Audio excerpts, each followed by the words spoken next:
The evening sky was turning a soft shade of gray, and the cool wind blew across the narrow street where a tired man walked with slow steps. His clothes were wrinkled, his face was pale, and in his arms, he held a baby who cried endlessly. The sound of the baby's cry broke the silence of the neighborhood, yet most people closed their doors and windows, pretending not to hear. The man looked around helplessly, his eyes heavy with worry, his lips dry from thirst, but he kept moving forward because he had no other choice. For 3 days, he had hardly eaten, and whatever little food he found, he gave to his child. The baby was only a few months old, too small to understand the pain around, but his cries showed his hunger and discomfort. The father tried rocking him, whispering soft words to calm him, but the little one's cries only grew louder. His small body shook with need, and the father felt as if his heart would break into pieces. He had knocked on many doors already. At the first house, the woman peeped through the curtain and shook her head before he could even speak. At the second, an old man opened the door, frowned, and said he had nothing to give. At the third, he was told to move on. Each rejection cut him deeper, but he could not allow himself to give up. His child's life depended on him. His mind went back to the time when life was better. He used to work in a small shop, earning enough to manage food and rent. But when the shop closed suddenly, he lost his job. Since then, everything started to fall apart. He searched everywhere for work, but no one was hiring. His savings finished quickly, and soon he struggled even for daily meals. Friends who once laughed with him kept their distance now. It was as if his troubles made him invisible to the world. Only his child remained his reason to keep breathing. That evening, he had no milk left. He tried to distract the baby with water, but the child pushed the bottle away, crying harder.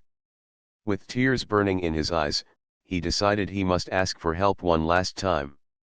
Even if his pride broke, even if people looked down on him, he had to save his child. He walked slowly down a neat lane lined with well-painted houses. Warm yellow lights glowed from the windows, giving a feeling of comfort he had not known in a long time. Each house looked safe, filled with families who probably had food on their tables, soft beds to rest in, and laughter echoing inside. For a moment, he felt small and unworthy, like an outsider who did not belong in this part of town. But then his baby whimpered weakly in his arms, and courage returned. He stopped at a house with a large wooden door. His hands trembled as he reached out. He hesitated for a second, wondering if the people inside would scold him, call him a beggar, or send him away as others had. But then he looked at his child's innocent face, damp with tears, and knocked softly. Inside the house, the sound of the knock echoed. He waited, his heart beating loudly in his chest. Seconds felt like hours. He considered running away before anyone opened, but just as he turned to leave, the door slowly creaked open. A woman stood there. She looked calm, graceful, and much different from the others who had sent him away. She wore a simple but elegant dress, and her eyes were filled with curiosity as she looked at the man and the crying baby. Her house behind her seemed warm and welcoming, with the soft smell of fresh bread drifting out. The man swallowed hard, his throat tight, and tried to speak. "Please, just a little milk," he whispered, his voice shaking. "My baby is hungry. I have nothing left to give him." The woman did not answer immediately. She looked at the baby, whose tiny hands moved helplessly, and then back at the man. Her face softened. She did not ask questions about who he was or why he was there. She did not frown or step back in fear. Instead, she opened the door wider and motioned for him to come inside. The man blinked in surprise.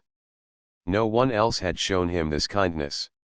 He hesitated, unsure if he should step in, afraid of being a burden. But the baby's cries grew louder, and the woman gently reached out her arms. She said softly, "Let me hold him." The father carefully placed the child in her arms. To his amazement, the baby stopped crying almost instantly, as if sensing the comfort in her touch. She rocked him gently, humming a tune so soft that the man felt his own heart calm for a moment. Without wasting time, she walked into the kitchen, still carrying the baby, and began preparing warm milk. The man followed slowly, standing near the doorway, feeling a strange mix of relief and shame. Relief because his child was finally going to eat, shame because he had to depend on the kindness of a stranger. As he stood there, his eyes filled with tears. He whispered to himself that he would never forget this moment, no matter what. He promised silently that one day, if life gave him another chance, he would help others the way this woman was helping him now. The baby's cries slowly faded, replaced by small sucking sounds as the woman fed him with care. The father watched, his heart swelling with gratitude. For the first time in weeks, he felt a small spark of hope. He did not know who this woman was, or how she lived, but in that moment, she was nothing less than an angel sent to save his child. The night outside grew darker, but inside that house, there was a glow of kindness that warmed both father and child. He realized that sometimes, help comes from places one least expects, and often, from hearts one never imagines. The man stood quietly near the doorway, his heart heavy yet strangely lighter than before. He had spent hours carrying his baby around, hearing nothing but rejection, and now, at last, someone had opened the door not only to him but also to his pain. He watched the woman move gently through her kitchen as if she had done this 1,000 times before. She carried the baby with so much care, like he was her own, humming softly while she warmed the milk. The father wanted to say thank you again and again, but the words stuck in his throat. The house around him was filled with warmth. The furniture looked simple yet elegant, the walls decorated with family pictures and soft paintings. A golden glow from the lights made everything feel safe. He noticed the smell of fresh bread still hanging in the air and wondered how long it had been since he had sat in such a cozy home. His own small room was cold and nearly empty now, the cupboards bare, the rent overdue, and the future uncertain. But here, for the first time in a long while, he felt like he had stepped into another world. The woman looked at him for a moment as she fed the baby. "You must be tired," she said softly. "Please, sit down." He hesitated but finally nodded and sat on a chair near the table. His hands were restless, twisting together, and his eyes often went back to his child.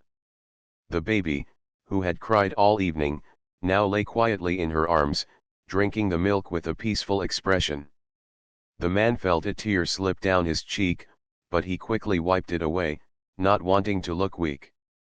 "Thank you," he whispered at last. I I didn't know what else to do. He hasn't eaten properly since morning. I went to so many houses, but no one would listen. You don't know what this means to me." The woman smiled gently but said nothing for a moment. She kept her focus on the baby, rubbing his tiny back as he fed, and only after the child's cries had turned into quiet breathing did she speak again. "Sometimes," she said slowly, "people are afraid to open their doors. They worry about who might be standing outside. But a hungry child is innocent. No one should turn away from that." Her words pierced his heart because they were true. Most people hadn't even given him a chance to explain, but she had looked past his worn clothes and tired face, seeing only the child's need. He nodded slowly, his lips trembling. "You are right. But it still hurts when doors keep closing, one after another." The woman glanced at him again, her eyes soft. "I understand more than you think." Her answer surprised him, but before he could ask what she meant, she carefully placed the now sleeping baby in a small cradle she had near the corner of the room. Then she walked back to the kitchen, poured a glass of warm water, and handed it to him. He took it gratefully, his hands shaking as he drank. "You look like you haven't eaten in days," she said. "Would you like something? I have bread, some soup. It's simple but warm."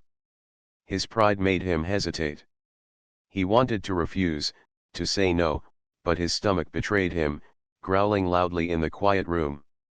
Embarrassed, he lowered his head, but she gave a little laugh and said, "That answers it for you." Without waiting for permission, she served him a bowl of soup and a slice of bread. The man held the bowl carefully, the steam rising into his face. He hadn't tasted real food in days. Each spoonful felt like a blessing, filling not only his stomach but also his empty spirit. As he ate, he noticed the woman sitting nearby, still watching the baby as if she had all the time in the world. There was something about her presence calm, strong, and full of quiet kindness that made him wonder about her life. When the meal was finished, he finally found the courage to speak. "I don't even know your name," he said softly. She smiled. "Names are not important when someone is hungry. But you can call me Amina." "Amina," he repeated, the name rolling gently from his tongue. I I will never forget what you have done today." She shook her head lightly. "You don't need to remember me. Just remember that kindness is never wasted. One day, when life gives you strength again, you can show the same kindness to someone else. That will be enough." Her words touched him deeply. He looked at his baby, now resting peacefully, and thought about the future.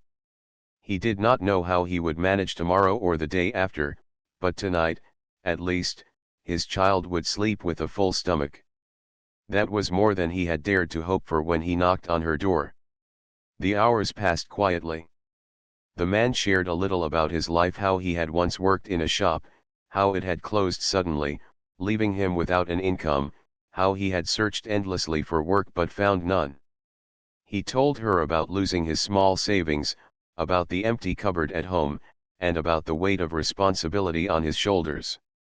His voice shook with every detail, but Amina listened patiently, never interrupting, never judging. When he finished, there was silence for a moment. Then she spoke softly, "Life has strange ways of testing us. I have known days when I had nothing to. I understand how it feels." Her words surprised him again. She looked so calm, so secure, that he could not imagine her struggling. He wanted to ask more, but he did not.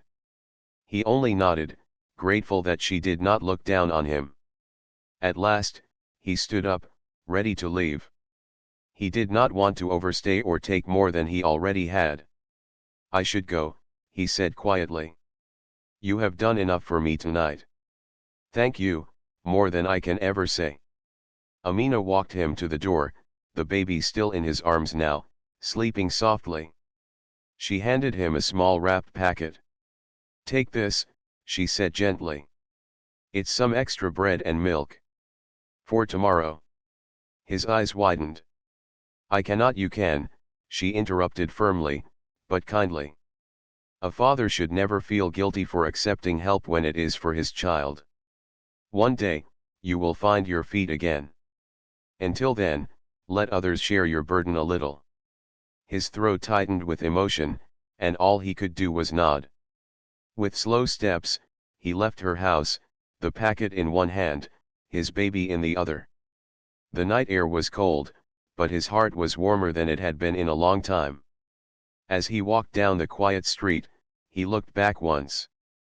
Through the window, he saw Amina standing there, watching to make sure they were safe. She gave a small wave, and he raised his hand in return before disappearing into the shadows. He did not know who she truly was. He only knew she was a stranger who had fed his child with her own hands, treated him with dignity when no one else would, and reminded him that kindness still existed in the world. What he did not realize was that she was far more than she appeared. But that truth was waiting for another day. For now, he walked away carrying not only his child but also a new spark of hope in his tired heart. The night after visiting Amina's house was the first peaceful night the man had in weeks. His baby slept quietly, his little stomach full, and for the first time in a long time, the father closed his eyes without fear that the child would wake up crying from hunger. He lay on the thin mattress in his small rented room, staring at the cracked ceiling, and thought about the woman who had opened her door when no one else would. He replayed the way she held his child, the way her voice was calm and steady, and the way she had given him food without making him feel like he was nothing. The next morning, as sunlight crept into the room, his worries returned. The baby would wake again, hungry, and though he had the extra bread and milk Amina had given him, it would only last a day. After that, what then? He had to find work, and quickly. He couldn't keep living by depending on strangers, even kind ones like her. He got up early, washed his face in cold water, and kissed his baby's forehead before stepping out to search for jobs once again. His legs were tired, but his determination was strong. He went from shop to shop, asking if anyone needed help. At the bakery, the owner shook his head and said there was no vacancy. At the mechanic's garage, they told him they already had enough workers. At a construction site, the manager didn't even let him explain, he simply waved him away. By afternoon, his hope was thinning. He sat down on a stone by the roadside, wiping sweat from his forehead. His empty stomach growled, reminding him he had skipped his own breakfast so that the baby could have milk. He thought about going back to Amina's house, but shame held him back. She had already helped him once. Could he really knock on her door again so soon? Yet, as the sun dipped lower, he realized he had no choice. The baby would need milk again tonight, and the little he had left was not enough. So, with heavy steps, he walked back toward the street where her house stood. When he reached the door, he stood frozen for a long time. What if she thought he was taking advantage of her kindness? What if she refused this time? He almost turned away, but then his baby's faint cries from his arms pushed him forward. He knocked softly. The door opened, and there she was again, Amina. Her expression showed no annoyance, no surprise, only quiet concern. "You're back," she said gently. "I'm sorry," he said quickly, his voice low. "I didn't want to disturb you again. I searched everywhere today, but I still don't have work. I have nothing for him tonight." He looked down, ashamed. Amina did not scold him. She simply stepped aside and said, "Come in." Relief washed over him as he entered. Once again, the warmth of her home wrapped around him. She took the baby from his arms, smiling softly at the child. "He looks a little better today," she said, noticing the baby's cheeks were not as pale as before. "That means you are doing something right." Her words made his throat tighten. He wanted to believe he was a good father, but sometimes the weight of failure crushed him. Still, hearing her say it gave him a little strength. That evening, she not only gave him milk for the child but also served him food again. As he ate slowly, embarrassed yet grateful, she asked, "What kind of work can you do?" He lifted his eyes in surprise. I I can do many things. I worked in a shop for years. I know how to handle customers, keep accounts, and manage supplies. I'm not afraid of hard work. I'll do anything: cleaning, lifting, whatever is needed. I just need a chance." Amina studied him carefully. His eyes were honest, his voice full of desperation yet also sincerity. She nodded slowly, as if a thought had crossed her mind. But she did not say anything about it yet. Instead, she asked more questions about his family, his life before the shop closed, his dreams for his child. He answered each one, surprised at how easily the words flowed when someone was actually listening. As the baby drank milk and drifted into sleep, the man felt something he hadn't felt in months: comfort. But he also knew this could not last forever. He could not come to her house every night. He needed stability, not just for himself but for his child. Later, when he was preparing to leave, Amina handed him a small bag. "Take this," she said. Inside was milk, bread, and some fruits. "I can't keep taking from you," he whispered, shaking his head. You've already done more than anyone else. I feel like I'm troubling you. She looked at him calmly. Do you know what troubles me more? To think of a child going hungry when I have more than enough. Take it. One day, when life changes for you, you can give back. That is how kindness works, it goes forward. Her words stayed with him long after he left her house that night. He walked slowly through the quiet streets, the baby in his arms, the bag of food hanging from his shoulder.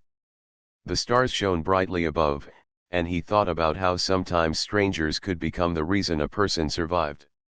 Over the next few days, he returned several times. Each time, he was hesitant, but Amina never once made him feel like a burden. She always welcomed him in, fed the baby herself, and sent him away with enough to last another day. Each evening, as he watched her with his child, he wondered about her life.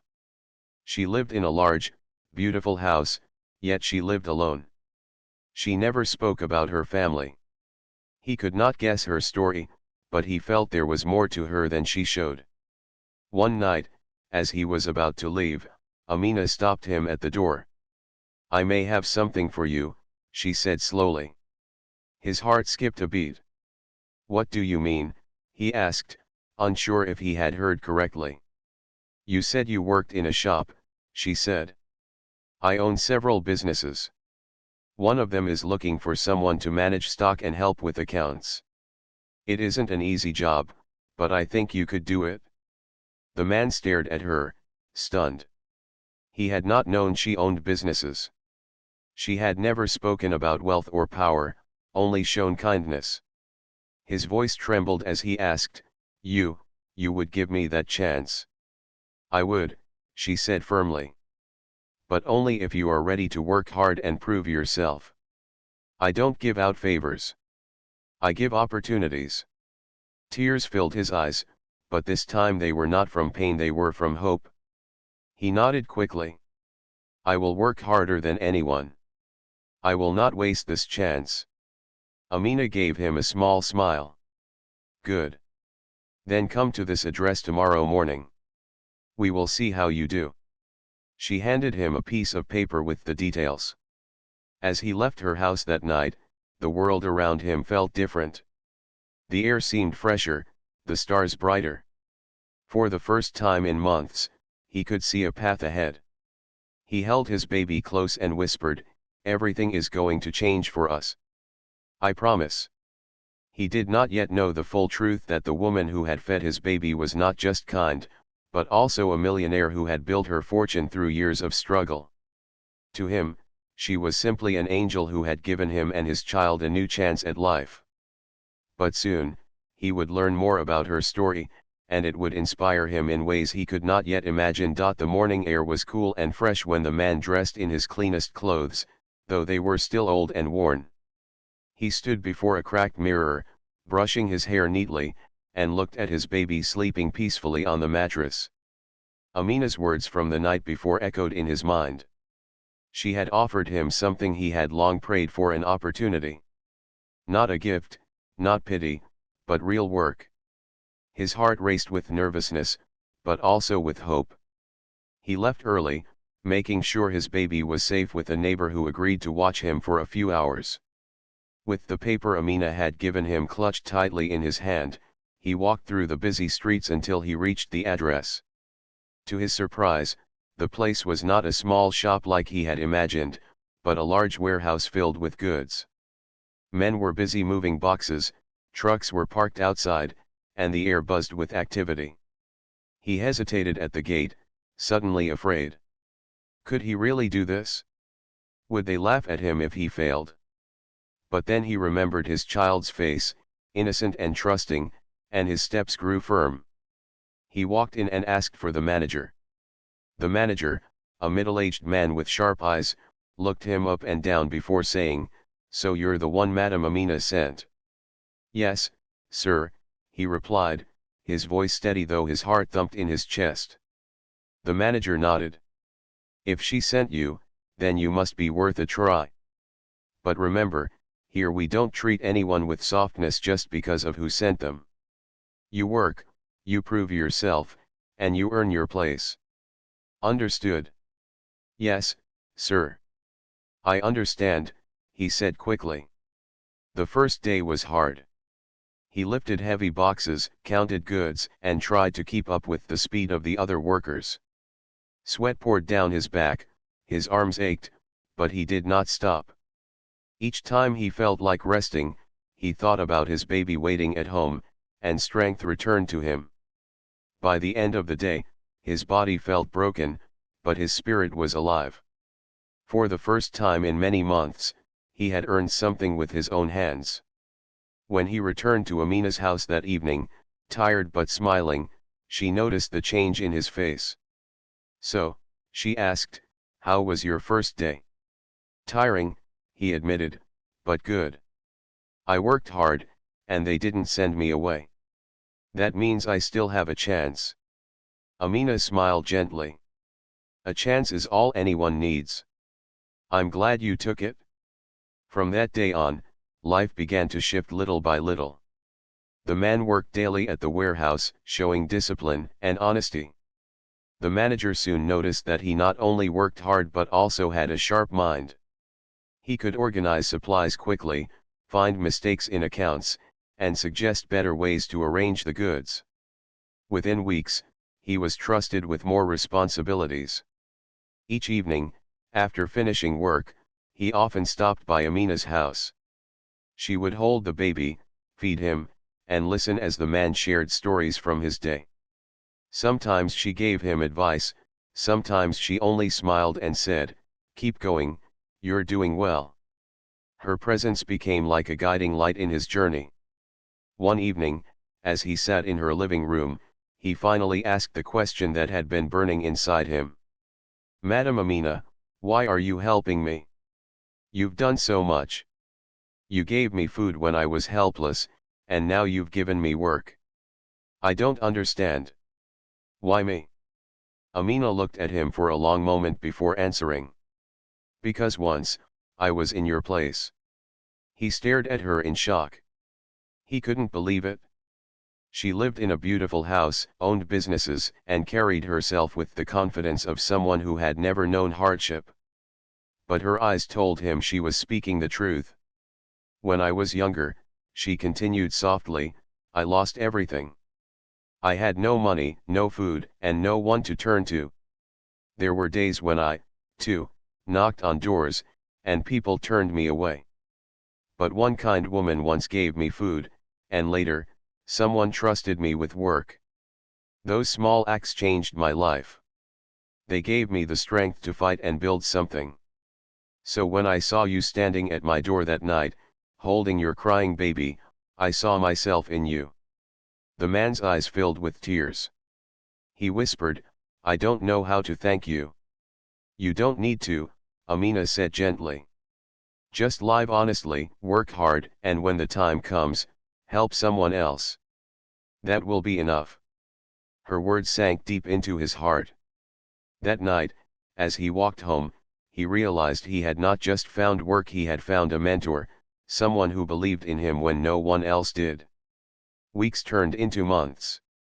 The man saved a little money from his wages, paid his rent on time, and bought better clothes for his baby.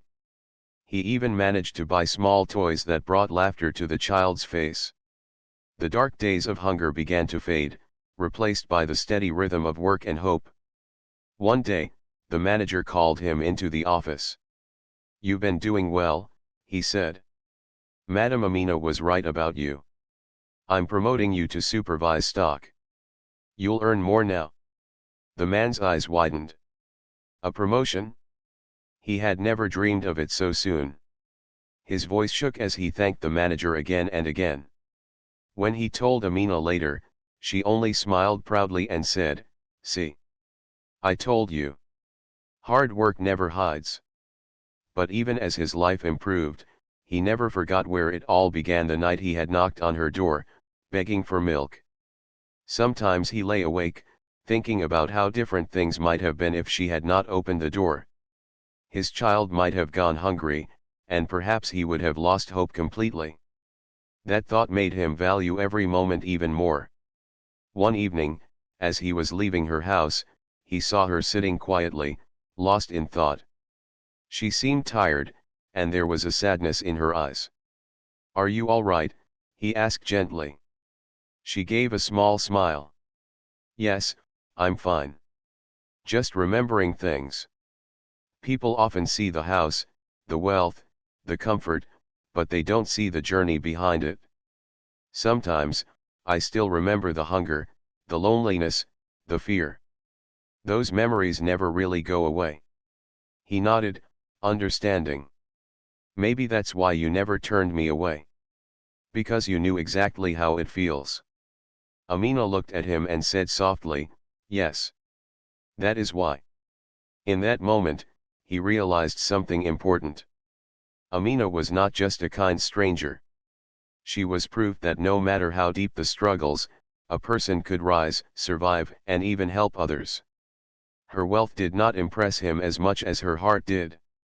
That night, as he carried his baby home, he whispered, "One day, I will be like her. Not rich, maybe, but strong enough to help someone else the way she helped us." And so, the story of his life had begun to change. What started with desperation and hopelessness was slowly turning into strength, stability, and a dream for the future. He did not know what more awaited him, but he was ready to face it because now he had hope, and hope was enough to light the darkest road. Years passed, and the man's life slowly transformed into something he once thought was impossible. What began with a desperate knock on a stranger's door had now turned into a journey of strength, dignity, and purpose. His baby grew healthier with each passing day, his cheeks round and full of life. The little one's laughter filled their small home, and the father often sat quietly at night, simply watching his child sleep in peace, remembering the nights when hunger had nearly broken them both. At the warehouse, he worked harder than ever. With time, he became not only a supervisor but also someone the workers respected. His honesty and discipline stood out. He never forgot what it felt like to be helpless, so he treated every worker under him with kindness, making sure no one felt invisible or ignored. The manager, impressed by his loyalty, trusted him with bigger responsibilities. Soon, he was handling important records, managing accounts, and even helping with decisions that affected the whole business. Though his own life was improving, he never forgot the woman who had given him this chance. He continued visiting Amina, sometimes with his child, who now ran around her living room laughing and playing. She loved the boy dearly, often sitting him on her lap and telling him simple stories, her eyes glowing with affection. For the man, those visits were not only moments of gratitude but also moments of learning. Every conversation with Amina felt like a lesson about patience, kindness, and the strength to rise even after falling. One evening, as they sat together drinking tea, he said softly, "Madam Amina, I owe everything to you. Without you, my child and I might not even be alive today. How can I ever repay you?" She looked at him with her calm eyes and shook her head. "I didn't give you your life back. You did. All I gave you was a chance. You were the one who worked hard, who kept going when everything was against you. You owe me nothing. What you must do is remember this feeling and pass it on. One day, when someone else comes to you in need, open your door. That is the only repayment I want." Her words sank deep into his heart. That night, as he walked home with his child, he kept repeating them in his mind. "Open your door." It became like a promise he carried with him always. As time moved forward, the man saved enough money to move into a better home. It was not large or grand, but it was safe and warm, with enough space for his child to play freely. He bought a sturdy wooden bed, a small table for meals, and even painted the walls to make the place bright. Each improvement filled him with pride, not because of the material things, but because he had earned them honestly. The child grew into a lively little boy who loved to ask questions. "Papa," he would say, "why do you work so much? And the father would smile and reply, "So that you never go hungry again." Sometimes he told the boy the story of the night he knocked on Amina's door. He wanted his son to know that kindness had saved their lives. Meanwhile, his bond with Amina grew stronger. She became like family to him. Sometimes, when she was tired or lonely, he sat and listened to her stories about her own struggles. She told him how she had once slept hungry, how she had fought for years to build her businesses, and how people had doubted her. Hearing her stories inspired him even more. She was proof that pain could be turned into strength, and he wanted to follow her example. One winter evening, the city faced a harsh storm. Roads were blocked, and many poor families suffered in the cold. The man, remembering his own painful nights, felt restless. He went to Amina and said, "So many people are out there with nothing. Can we do something for them?" Amina's eyes lit up. "Yes. That is exactly what I have always wanted to hear from you. Let us do something together." They worked side by side, arranging food, blankets, and supplies. The man gathered volunteers from the warehouse, while Amina provided resources. They went into the streets, handing out warm meals, covering shivering children with blankets, and speaking words of comfort to people who felt forgotten. As the man bent down to give food to a child, he remembered the day when his own baby had cried from hunger. Tears filled his eyes, but this time, they were tears of gratitude. Life had turned full circle. He was now the one opening doors for others. From that day onward, helping the needy became part of his life. Even when he was busy with work, he made time to share with those who had less. He never had the riches of Amina, but he had enough to give, and he gave with a full heart. Each act of kindness reminded him of the promise he had made to repay Amina's generosity by passing it forward. Years went by, and his child grew taller and wiser. The boy often asked about Amina, and the father would tell him, "She is the reason we survived. Never forget her name." The boy loved visiting her, sitting by her side, and listening to her gentle advice. To him, she was like a grandmother, wise, kind, and always smiling. One day, as they all sat together, Amina looked at the man and said, "Do you see? This is what life is about. Not how much money you earn, not how big your house is, but how much good you leave behind in people's hearts." The man nodded. "You've taught me that. And I will never stop living by it." Her eyes shone with pride. She had once fed his baby with her own hands when he was helpless. Now she saw him standing tall, respected, and kind, and she felt her efforts had not been wasted. In time, the man built a small shop of his own. It was not large, but it was filled with honesty and hard work. Customers trusted him because he treated them fairly.